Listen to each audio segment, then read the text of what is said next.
Bismillahirrahmanirrahim. Assalamualaikum warahmatullahi wabarakatuh. Hari ini kita akan belajar mengenai relasi dan fungsi untuk SMP kelas 2 ya. Oke, untuk materi hari ini kita tidak akan terlalu dalam mengenai relasi dan fungsi. Sebetulnya materinya lebih dari ini untuk relasi dan fungsi, tapi untuk hari ini cukup untuk segini aja dulu ya. Nanti kita lanjut lagi di kemudian hari. Oke, relasi dan fungsi. Pertama-tama ini pasti kita harus nge-compare dulu ya, harus membedakan dulu apa bedanya relasi dan fungsi. Oke, pertama-tama kita mulai dari relasi dulu ya, relasi versus fungsi. Relasi itu arti lainnya hubungan. Jadi kita punya relasi dengan orang lain, berarti kita punya hubungan dengan orang lain. Jadi relasi itu hubungan. Nah, setelah di statement dikatakan bahwa relasi itu hubungan, hubungan apa nih? Nah, di sini relasi di dalam materi matematika ini, relasi itu adalah hubungan antara daerah asal atau disebutnya bahasa Inggrisnya domain dengan daerah kawan. Bahasa Inggrisnya codomain, tapi bukan gini cara nulisnya ya, pakai C. Codomain. Oke, sedangkan fungsi itu relasi juga. Oke. Jadi fungsi itu relasi juga. Jadi, fungsi sama relasi itu memiliki sebuah hubungan. Bahwa relasi itu artinya hubungan, sedangkan fungsi itu relasi. Jadi, setiap fungsi pasti itu relasi. Tapi, tidak semua relasi itu fungsi. Maksudnya gimana? Nanti akan ada contohnya ya. Lanjut, relasi. Nah, fungsi itu relasi, tapi ada aturan lainnya nih. Relasi apabila seluruh daerah asal memiliki hubungan dengan daerah kawannya dan tepat masing-masing satu. Oke, tapi sebelumnya kakak akan tandain dulu nih ya. Dari dan ini sampai sini. Kenapa ditandain nanti kakak akan jelaskan. Oke. Selanjutnya. Ini kakak udah menyediakan contoh. Di sini pertama untuk contoh yang relasi ya. Ini daerah asal yang di kiri. Ini yang di kiri itu daerah asal, yang kanan ini daerah kawan atau domain, codomain. Ini domain. Ini contohnya ya. Yang pertama itu A ke 1, B ke 2, dan C ke 3. Ini tuh relasi. Ini tuh relasi. Contoh relasi. Oke. Terus ini yang kedua. A ke 1, B ke 1, C ke 3. Ini juga sebut relasi. Kenapa? Karena hubungan antara daerah asal dengan daerah kawan. Tidak ada aturan khusus ya kalau di relasi. Terus yang terakhir ini A ke 2, C ke 1, dan C ke 3. Ini disebut relasi juga. Termasuk relasi. Nah, sedangkan fungsi di sini kita contohin juga. Contoh ya, sini. Sama kayak yang di kiri sini. Sama banget. A ke 1, B ke 2, C ke 3. Ini tuh fungsi. Jadi, ini contoh yang nomor 1, ini sama ini teh. Relasi dan fungsi. Bahwa, balik lagi ke sini ya. Seluruh fungsi itu adalah relasi. Oke? Jadi ini fungsi, tapi ini relasi juga. Gitu maksudnya. Nah, sedangkan yang nomor 2, ini contoh yang kedua. A ke 1, B ke 1, dan C ke 3. Ini tuh bukan fungsi.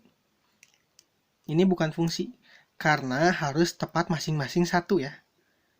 Nih, seluruh daerah asal memiliki hubungan dengan daerah kawan. Daerah asal dengan daerah kawan.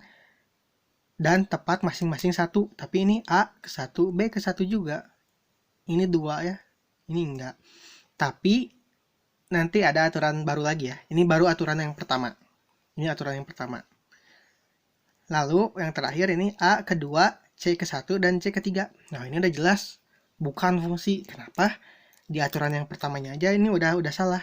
Soalnya relasi itu apabila seluruh daerah asal nih, daerah asal yang kiri.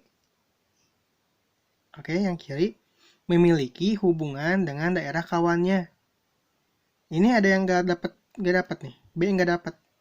Dia nggak dapat pasangan. Otomatis ini bukan fungsi. Oke, next. Wait. Nah, selanjutnya di sini ya bisa dilihat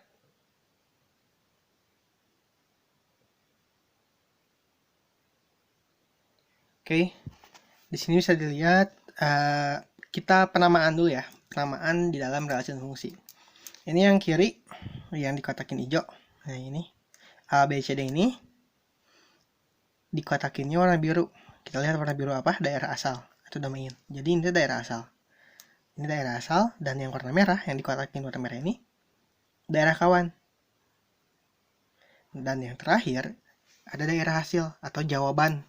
Daerah hasil tuh jawabannya. Bahasa Inggrisnya rank. Jadi gini, maksudnya jawaban tuh gimana ya?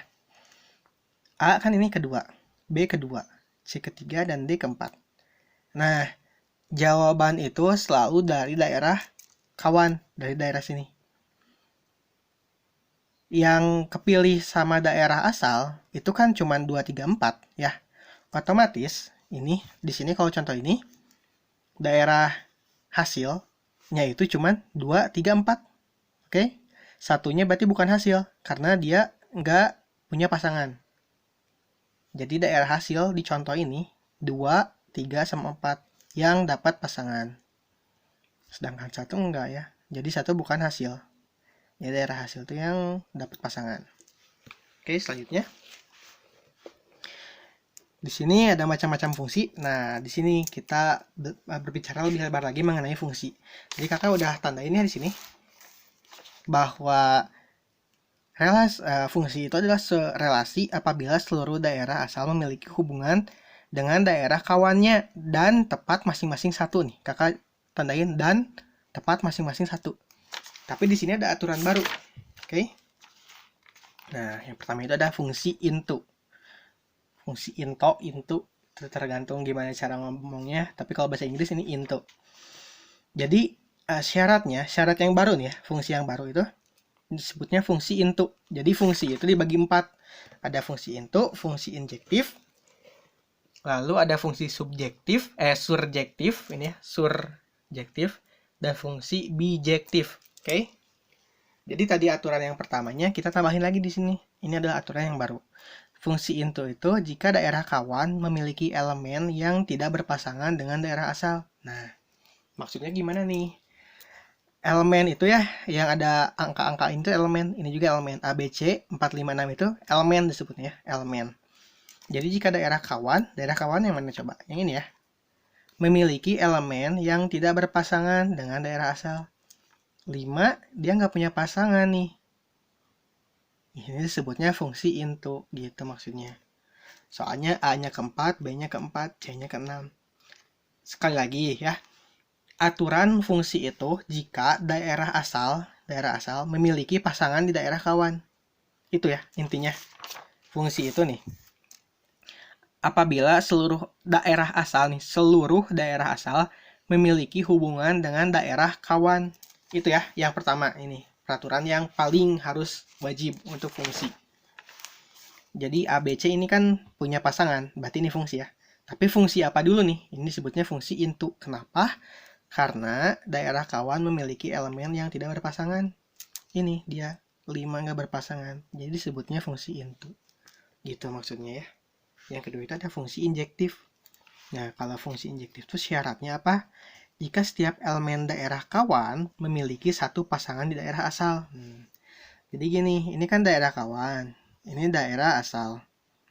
Nah, jadi daerah kawan itu wajib punya satu, bukan wajib punya satu. Untuk menjadi fungsi injektif disebutnya tuh memiliki satu pasangan. Jadi kan 3 sama A aja, 7 sama B aja, 12 sama C aja. Jadi masing-masing satu ya. Ini disebutnya fungsi injektif walaupun ada yang nggak berpasangan. Dia nggak punya pasangan. Dia nggak punya pasangan tapi disebutnya fungsi injektif. Oke, selanjutnya. Ini yang bukan contoh. Ini X, Y ke-7. Z-nya 8 sama 9. Ini 7 punya 2 pasangan ya. Pasangan 7 itu X sama Y. Sedangkan aturan fungsi injektif itu apabila daerah kawan memiliki satu pasangan di daerah asal. Dia punya 2 pasangan, X sama Y. Otomatis ini bukan fungsi injektif. Oke.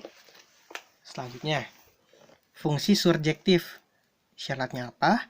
Jika setiap elemen daerah kawan memiliki pasangan di daerah asal. dan boleh lebih dari satu. Nah, ini baru kebalikannya dari injektif. Kalau injektif mah kawannya tidak boleh lebih dari satu ya. Yang ini. Daerah kawan memiliki satu pasangan. Karena ini harus satu aja. Tapi kalau ini boleh lebih dari satu. Contohnya ya, A, B, C. Daerah kawannya 7 sama 9 nih. 9 punya dua pasangan, yaitu B sama C. Sedangkan 7 satu pasangan. Gak apa-apa, tapi disebutnya surjektif karena ada salah satunya. 9 itu punya dua pasangan, disebutnya fungsi surjektif. Dan yang terakhir adalah fungsi bijektif. Jika setiap elemen daerah asal dan kawan ya, daerah asal dan daerah kawan memiliki masing-masing satu pasangan. Jadi ini benar-benar cuma satu-satu aja. A ketiga, B keempat, C kelima gitu ya.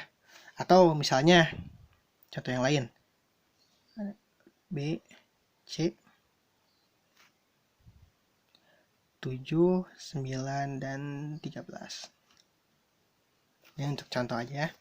Kalau misalnya A ke 9, B ke 7, C ke 13, gini juga nggak apa-apa. Yang penting daerah asal sama daerah kawan itu memiliki masing-masing satu pasangan. Jadi cuma satu-satu.